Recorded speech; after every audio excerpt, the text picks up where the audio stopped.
In trying to explain The Devil All the Time's plot without giving away key parts of the story is a tricky beast to tame. In essence, this tale revolves around a small backwoods town, and in particular, how a group of people tackle the harsh realities life throws at us. The Devil All the Time is not a simple and easy film to watch. For some, this will be a bloated, overlong lesson about things we already know. However, if you can go into this one with a bit of patience, then there's a lot of poetic meaning and ideas being explored. With that in mind, here are some creepy details about the show that might give you nightmares. First of all, the show is partially inspired by true events. Although the film was scripted by Antonio Campos and his brother Paolo, his first screenplay, the story is adapted from the 2011 novel of the same name, written by author Donald Ray Pollock. While the movie isn't entirely true, Pollock drew on several real-life experiences that he witnessed as a child for the story. Specifically, Pollock told NPR that the opening scene of the film, in which a 9-year-old Arvin witnesses his father brutally beat the insolent hunters,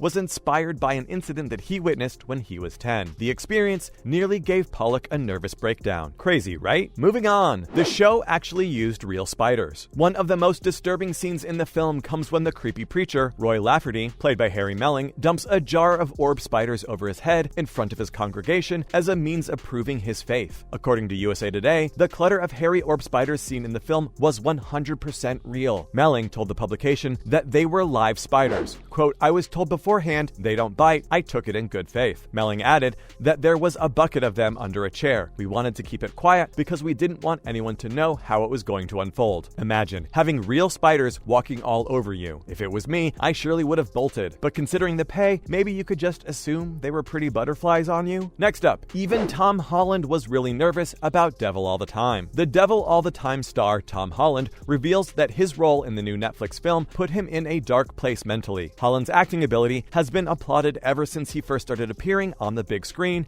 and has only intensified as he has gained recognition for playing Spider-Man in the Marvel Cinematic Universe. The Devil All the Time has proven to be a significant departure from the projects that he's typically associated with, given its unrelenting depiction of depravity and moral rot. In a recent interview with Variety, Holland reveals that he initially felt nervous about arriving on the set of Devil All the Time. Elaborating on his difficulties with portraying Arvin, Holland pointed to the character's complicated nature and the film's very dark tone. In most of his earlier performances, Holland's character tended to be removed from the center. This is not the case with Devil All the Time, as a host of loathsome antagonists tend to converge around Arvin. The film shocks early on, and barely lets up for the rest of its runtime, corrupting the kind-hearted Arvin in the process. Even as the ostensible protagonist, Holland says and does terrible things in the course of his performance. Given that Holland's movies tend to depict him as an uncomplicated heroic figure, it's understandable that the adaptation took a unique toll on the actor. Despite the difficulties that he faced in the course of shooting Devil All the Time, the unique darkness of the film itself bodes quite well for Holland, as he seeks to diversify his filmography going forward. Now, let's talk about the hidden meaning behind Carl and Sandy's photographs. Netflix's Devil All the Time is a character-driven psychological thriller that focuses on the details, including a secret hidden meaning behind Sandy and Carl's photographs. However, many viewers missed out on the subtle hints towards the film's meaning on first viewing, understandably distracted by the tense plotting, superb performances, constant gore,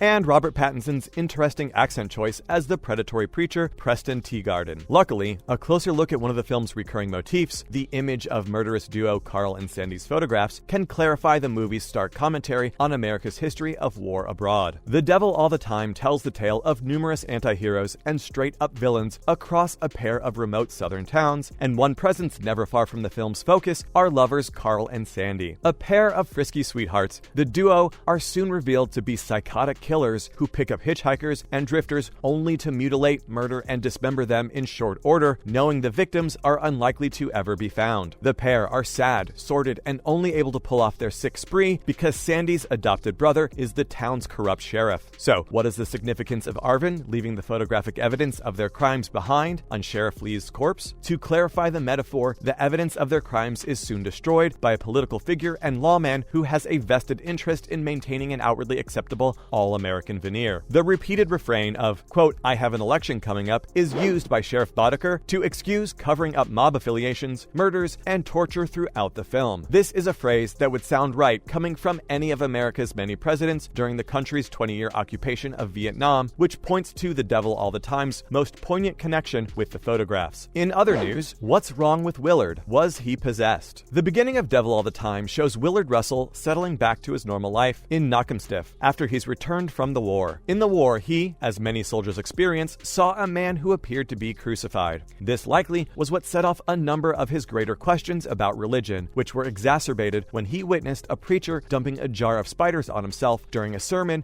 and promising that God would heal his fear and save him from anything that he previously thought would do him harm. This is an important crux of Willard's character. He has come to depend on God exclusively as the answer to all his problems. Though he seems to find peace for a while with his new wife Charlotte, and after the birth of his young son Arvin, Willard builds a cross in the woods, a makeshift altar, and goes there often with Arvin to pray. However, the way Willard utilizes prayer isn't necessarily the positive experience that those who adopt the practice tend to feel it is. In his attempts to speak to God, he seems desperate, and there's clearly more to his ongoing internal struggle than what is initially led on. He's prone to commit random acts of violence. He scares his son by forcibly making him pray at the altar with him, and even sacrifices his son's dog to see if its life can be traded to heal his wife's illness. When it doesn't, he ups the stakes and kills himself on the altar. This behavior, as well as Arvin's comment that his father, quote, saw the devil all the time, a nod to the movie's title, might lead one to question whether he's literally possessed. Likely this isn't the case, it's more of a metaphor for one's personal demons and struggles. Willard was very likely suffering from PTSD, and the stress of his wife being ill, the grief following her death, and the fears of being a good husband and father likely got to him in the end. However, symbolically, Willard's return from the war does set off a chain of events in Knockemstiff that are all linked to violence, which could prompt questions as to whether the town is cursed or Willard brought something more than just personal demons back home. Campos employs a lot of metaphor in his story, and the events, while grim and unfortunate, are likely meant to be taken literally as human struggles rather than some greater supernatural interference. Finally, did you know what Michael Banks Repeta's #1 fear is? According to an interview between Campos and Johnson, the young actor Michael Banks Repeta, who plays young Arvin, and his parents boasted to the director about how unfrightened the boy is by monsters or horror movies. The only thing that Banks admitted to being scared of is Pennywise, the killer clown from It. Ironically, Banks had no clue that Pennywise actor Bill Skargard was cast as his father in Devil All the Time. Banks' parents told Campos not to tell him, and Campos told Skarsgård to keep it a secret as well. Skarsgård told Banks in the middle of shooting a crucial scene